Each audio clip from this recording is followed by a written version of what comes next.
Hi everyone, it's Kamau. Welcome back to my channel. If you're just joining me for the very first time, please subscribe.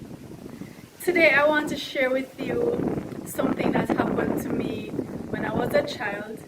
It involves what in Jamaica we call Obeah. Now it's a taboo topic, however very widely practiced, but very hush hush. You're not supposed to say,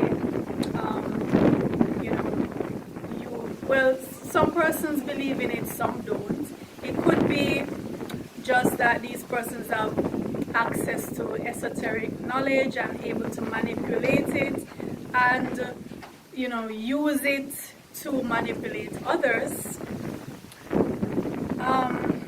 But yes, it is practice and many persons participate in it, but they would not let you know that they do. Whether it is that they try to influence other people's lives or they feel that other people are trying to influence their lives and they would go for help to intercept. Now, I'm not even going to tell you how I personally feel about this, about what happened to me. I'm just sharing it, and I would love for you to comment and tell me what you feel actually happened. How will you explain it? I'm not even going to tell you how I explain it. No, when I was little, I think at this time I was about early teens, 13, 14, 15, thereabout. No, some things started happening to me where, you see, I was a very brilliant child. I was a valedictorian at my all-age school. From that time, I was considered an intellectual, most likely to succeed. And the word genius was tossed around. No, I started having very severe headaches. I started having very severe discomfort in my throat, as well as I would have what were called visitations from the spirit world. Now, what would happen today in today's scientific world, it would be called sleep paralysis. So what I was experiencing was that almost every night I would feel this weight on my body as if somebody or something was trying to hold me down. I couldn't see anything, but this presence was there. And this happened over and over. Almost every night I would wake up and I would cry for my grandmother to come and stay with me. It did not happen to anybody else as far as I know. So, being our tradition, persons will say, well, somebody set it on you, or somebody set a spirit to follow you or to do you harm because they're jealous of how brilliant I was. Now remember, I'm a child, so I'm just soaking in all of this, trying to make sense of it. So ultimately it was decided that they would take me to a reader woman. Now the reader woman is a person who would tell you if someone has set a spirit on you or is trying to harm you, right? So she's not really the Obeah woman. She's like the middle person, right? So I was taken to this reader woman, and I remember going to the yard and we had to go around a tree 3 times, and we had to, I think, drop pennies in a basin there as token to the spirits. As far as I can remember, it was so long ago. And then I was told to undress and I was given a herbal bath, and then I was standing naked in a room and she was spitting herbal tea at me. I remember very clearly she was spitting at me, and she did the reading and she told my folks that yes, somebody had said something on me, so I would need to go to the actual Obeah woman in Portland to undo it, right? So eventually I went. A relative took me. I remember this little minibus came and several of us who had because her other customers who would be going, they were there, and I remember distinctly this pregnant woman was there, and some men who seemed like top notch. I remember either seeing this or hearing other people whispering and saying like these are top notch guys, right? And they were there. So the bus took us to this place in Portland, and again we had to do the ritual going around the tree and so on, and then we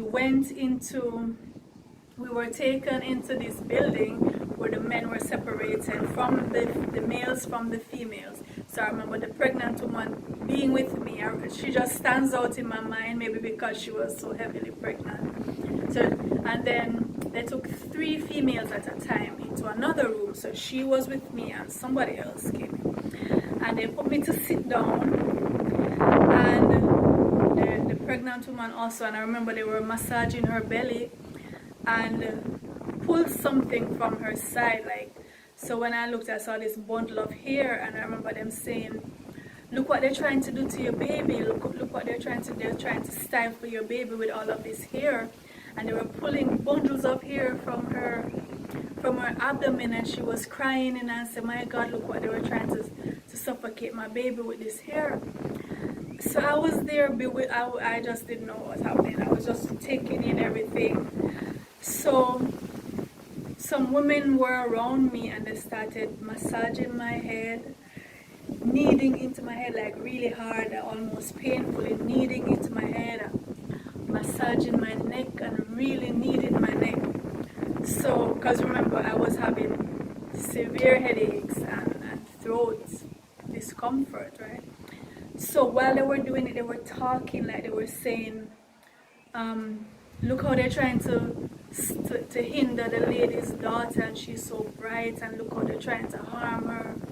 So eventually, as she was pressing into my scalp, and then she made a movement like she's pulling something out, and I heard her say, look at this, and they showed me some needles and said, these came out of your head, this is what they put in your head, this is why your head was hurting you so much. And then she did the same thing with my throat and appeared to pull out 2 coins and said, this is what was in your throat. I got scared at that time, because maybe they're expert magicians, but they have learned to do this in a way that you actually feel like this is being pulled from your body, right? Expert magicians. So, and they were talking all the time, so it's like trying to get you into a trance with their words and their actions, what they're doing. So till we left, and they told my family what needed to be done. Of course, money, they wanted more money. Now, I had been sent to another relative to live a good distance away to try to get me out of that environment, and this relative was adamantly against all of this, and he was saying, no, we're not paying any money and we're not going back. Right? I don't care what they say, because they had said that the spirits were going to follow me wherever I went, and I would never get rid of them unless we paid the money, and they could do what they had to do. And this relative was adamant, no, we're not doing it. And I continued to have the headaches and so on. So I remember going to the doctor at my school and told the doctor what was happening, and he was saying, there's nothing wrong with you, I can't see anything wrong with you. I was trying to convince him that I had a tumor because of the pain I was having, and eventually I think he sent me to do a scan or something, and it came back negative. And I went to another doctor, and this doctor said, you're just suffering from sinusitis. You're having drainage, and that's why it's affecting your throat, and you need to stop eating dairy, which I eventually eased off the dairy, and eventually did not have that problem, but yes, I just wanted to share that because it was quite an experience. Some persons would say, yeah, this is real. Persons were trying to hurt you, and they actually did this. because the way that these women work, I'm telling you, you would actually believe, you would actually feel the thing coming from your head and your throat. But I know that there are persons skilled in this way who are able to manipulate things in this way.